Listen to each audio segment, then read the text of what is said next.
Para España, el siglo XVIII arranca, al borde del abismo. Una crisis total. Pero la llegada de una nueva dinastía está a punto de cambiarlo todo. Vamos a explorar juntos un siglo de guerras, de reformas y de ideas que literalmente reinventaron el país.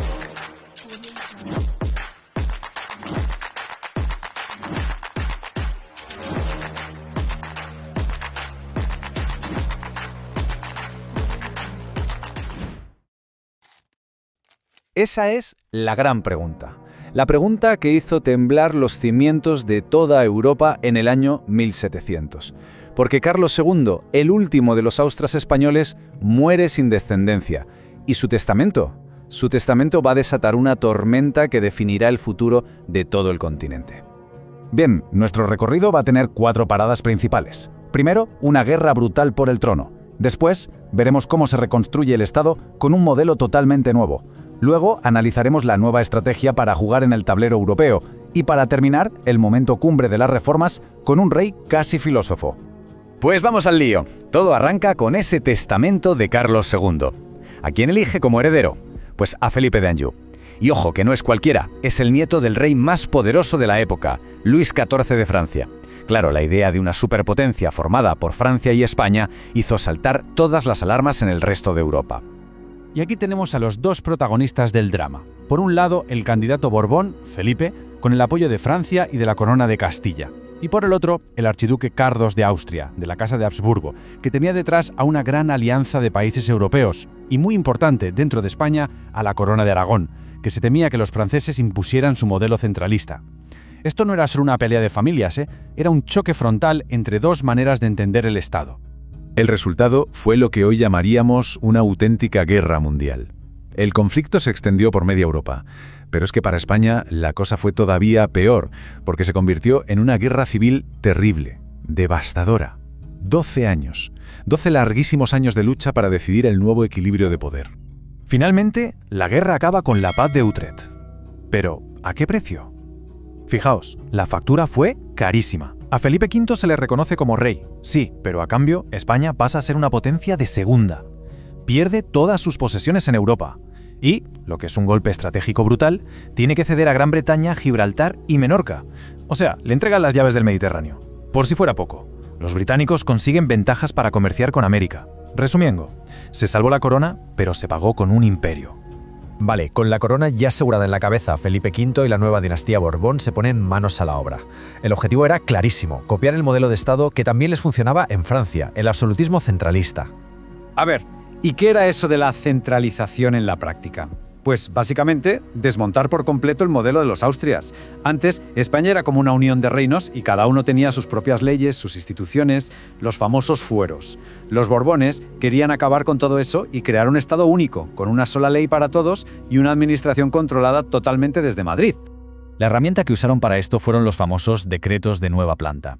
Y aquí viene lo importante. No fue algo negociado, se aplicaron a la fuerza, como un castigo para los territorios de la Corona de Aragón por haber apoyado al otro candidato en la guerra. En la práctica, estos decretos borraron de un plumazo los fueros, las leyes y las instituciones propias de esos reinos, e impusieron el modelo de Castilla a todo el territorio. Acababa de nacer una España unificada administrativamente. Perfecto, ya tenemos una España unificada por dentro. Pero, ¿y por fuera? ¿Qué pasa en el tablero internacional? Después de perder el Imperio Europeo, España necesitaba aliados para defender lo que le quedaba y, a poder ser, recuperar algo. La solución, curiosamente, la encontraron en la familia. Pues la nueva estrategia queda clarísima si seguimos esta línea del tiempo. Los llamados pactos de familia eran básicamente alianzas militares entre los primos Borbones de España y Francia. Y la verdad es que funcionaron. Gracias a ellos, España vuelve a jugar en la Liga Europea. Recupera influencia en Italia, colocando a príncipes españoles en tronos como Nápoles, Sicilia o Parma. Y décadas después, hasta se cobra una pequeña venganza contra Gran Bretaña, recuperando Menorca y Florida por haber apoyado la independencia de Estados Unidos.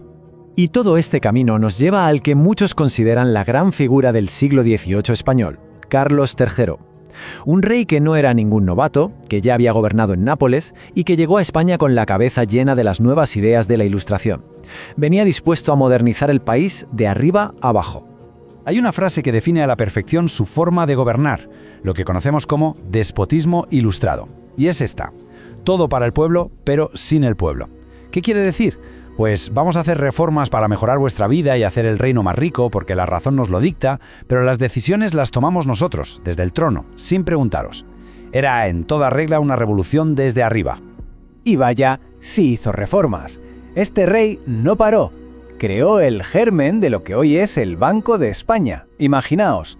Liberalizó el comercio con América, lo que fue un auténtico boom para la economía de zonas como Cataluña, repobló áreas abandonadas del país, fomentó la ciencia, la técnica e incluso tomó decisiones políticas muy duras, como la expulsión de los jesuitas, a los que acusó de estar detrás de revueltas populares como el famoso motín de Esquilache.